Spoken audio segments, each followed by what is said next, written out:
ఒక్కసారి కొమ్మూరి గోల్డ్ కి కాల్ చేయండి. తాకట్లో ఉన్న మీ బంగారాన్ని విడిపించి మార్కెట్ ప్రైస్ కి వాళ్ళు కొనుక్కుని మిగతా డబ్బులు మీకు ఇచ్చేస్తారు. హలో అండి, అందరికీ నమస్కారం.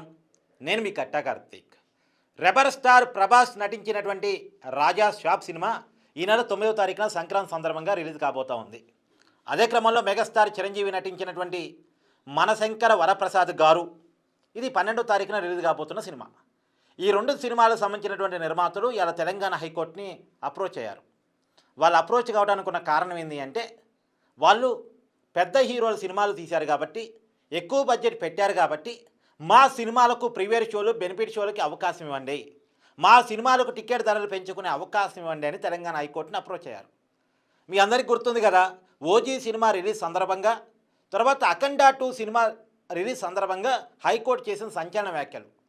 ఎందుకు ప్రీమియర్ షోలు వేస్తున్నారు, ఎందుకు బెనిఫిట్ షోలు వేస్తున్నారు, ఎవరి బెనిఫిట్ కోసం బెనిఫిట్ షోలు వేస్తున్నారు, ఎందుకు సినిమా టికెట్ ధరలు పెంచాల్సి వస్తుంది అని చెప్పేసి హైకోర్టు చాలా సీరియస్ అయ్యి టికెట్ ధరలు పెంచొద్దని, తర్వాత ప్రీమియర్ షోలకు బెనిఫిట్ షోలకు పర్మిషన్ ఇవ్వద్దంటూ గవర్నమెంట్కి చెప్పడం మాత్రమే కాకుండా అప్పటికే గవర్నమెంట్ ఇచ్చినటువంటి జీవో ఏదైతే ఉందో దాన్ని సస్పెండ్ చేయడం జరిగింది. అప్పుడు సినిమా ఫోటోగ్రఫీ మంత్రి తెలంగాణ కోమరెడ్డి వెంకరెడ్డి గారు ఒక స్టేట్మెంట్ ఇచ్చారు. ఇక రాబోయే కాలంలో ఏ సినిమా వాళ్ళు కూడా ప్రీమియర్ షోల కోసం బెనిఫిట్ షోల కోసం టికెట్ ధరల పెంపు కోసం మమ్మల్ని అప్రోచ్ కావద్దు, మేము ఎవరికి పర్మిషన్ ఇవ్వం. సినిమా టికెట్ ధరల పెంపు విషయంలో కావచ్చు, ప్రీమియర్ షోల విషయంలో కావచ్చు, బెనిఫిట్ షోల విషయంలో కావచ్చు, హైకోర్టు చాలా సీరియస్గా ఉంది కాబట్టి మా ప్రభుత్వం కూడా ఇక రాబోయే కాలంలో ఇలాంటి వాటికి పర్మిషన్ ఇవ్వకూడదని సూత్రప్రాయంగా నిర్ణయం తీసుకున్నా. ఇంకెవరూ కూడా సినిమా వాళ్ళు మమ్మల్ని దీనికోసం అప్రోచ్ కావద్దని చెప్పారు. కాబట్టి ఇప్పుడు ప్రభుత్వాన్ని అడిగినా లాభం లేదు, ప్రభుత్వం ఇవ్వడానికి సిద్ధంగా లేదు. ఒకవేళ ప్రభుత్వం ఇచ్చినా సరే ఎవరో ఒకరు హైకోర్టులో ఛాలెంజ్ చేస్తారు. గతంలోనే హైకోర్టు చెప్పింది, ఇంకెవరూ కూడా సినిమా టికెట్ ధరల మీద హైకోర్టును అప్రోచ్ అయ్యేటువంటి పరిస్థితి రావద్దు అని చెప్పింది. కాబట్టి ఇప్పుడు ఈ రెండు సినిమాలు కూడా ఇబ్బంది. హైదరాబాద్ అనేది చాలా పెద్ద మార్కెట్.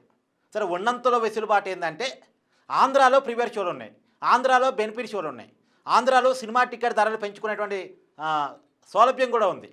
ఇవాళ రాజాసాబ్కి సంబంధించి ఒక జీవో రాబోతా ఉంది, గవర్నమెంట్ ఆర్డర్ రాబోతా ఉందని మనం వింటా ఉన్నాం. సినిమా టికెట్ ధరలు పెంచుకోవడానికి ప్రైవేట్ షోలకి బెనిఫిట్ షోలకి పర్మిషన్ ఇస్తూ, అదే క్రమంలో చిరంజీవి సినిమాకి కూడా వస్తుంది.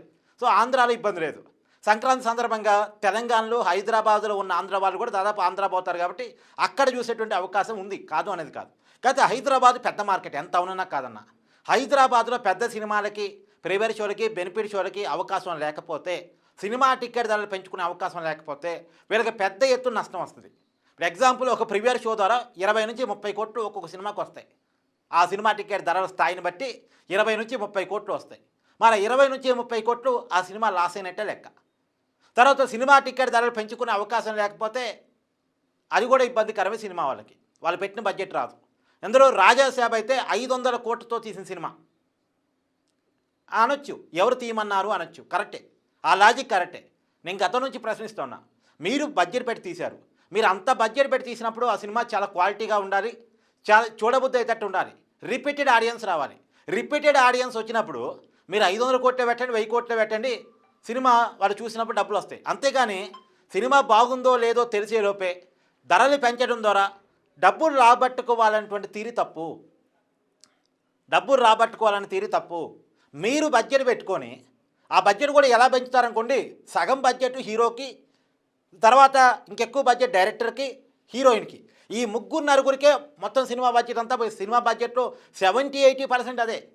సినిమా నిర్మాణానికి, సినిమా ప్రొడక్షన్ ఖర్చుకి, దాంట్లో నటించే ఇతర నటీమణులకి, వీళ్ళందరికీ ఏం పెద్దగా ఏమీ బెనిఫిట్ ఉండదు.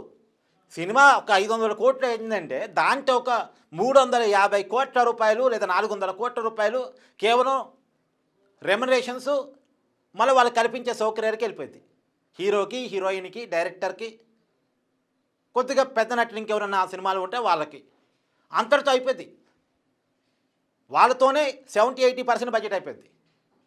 మళ్ళీ దానికి సినిమా పెట్టామని పేరు చెప్తారు. సినిమా పేరుతోటి డబ్బుల్ని పెద్ద ఎత్తున హీరోలకి, హీరోయిన్లకి, డైరెక్టర్కి దోచిపెడుతున్నారు, 100 కోట్ల రూపాయలు. మన నిజానికి హీరోలకి అంత మార్కెట్ స్థాయి ఉంటే వాళ్ళ పేరుతోటి సినిమా అమ్ముకుంటే పెద్ద కదా, మరి టికెట్ ధరలు పెంచి డబ్బులు రాబట్టుకోవడం ఎందుకు? ఇప్పుడు ప్రభాస్కి 300 కోట్ల మార్కెట్ ఉంది, చిరంజీవికి 100 కోట్ల మార్కెట్ ఉంది, లేదా 200 కోట్ల మార్కెట్ ఉంది అనుకుందాం. వీళ్ళందరికీ కొన్ని 100 కోట్ల మార్కెట్ ఉంది అనుకుందాం. మరి వాళ్ళని చూసి జనాలు వస్తారు కదా. సినిమా బాగున్నా బాగాలేకపోయినా చిరంజీవిని, ప్రభాస్ని, ఇంకెవరైనా హీరోలు అయితే వాళ్ళని చూసి జనం వస్తారు కదా, రిపీటెడ్గా వస్తారు కదా, సినిమా బాగున్నా బాగాలేకపోయినా వస్తారు కదా, మరి ఆటోమేటిక్గా డబ్బులు వస్తాయి కదా సినిమాకి. హీరోలకి అంత మార్కెట్ ఉంది అంటే మరి ఆ మార్కెట్ ఎన్కాచ్ చేసుకుంటూ పోయా మరి టికెట్ ధరలు పెంచడం ఎందుకు? కాదు, కుత్రీ మార్కెట్ ఏర్పాటు చేయటం, 100 కోట్ల రెమ్యునరేషన్ ఇవ్వటం, బ్లాక్ని వైట్ చేయటం, ఇవన్నీ నడుస్తున్నాయి. దీనికి ప్రభుత్వాలు కూడా ఎక్కువ బడ్జెట్ పెట్టి తీశారు కదా, ఇద్దాం, సినిమా బాగుండాలి కదా, సినిమా ఇండస్ట్రీ బాగుండాలి కదా, సినిమా ఇండస్ట్రీ బాగుండాలి, దాంట్లో భిన్నాభిప్రాయం లేదు. సినిమా బాగుండాలి, దాంట్లో భిన్నాభిప్రాయం లేదు. సినిమా అంటే కేవలం హీరో మాత్రమే కాదు.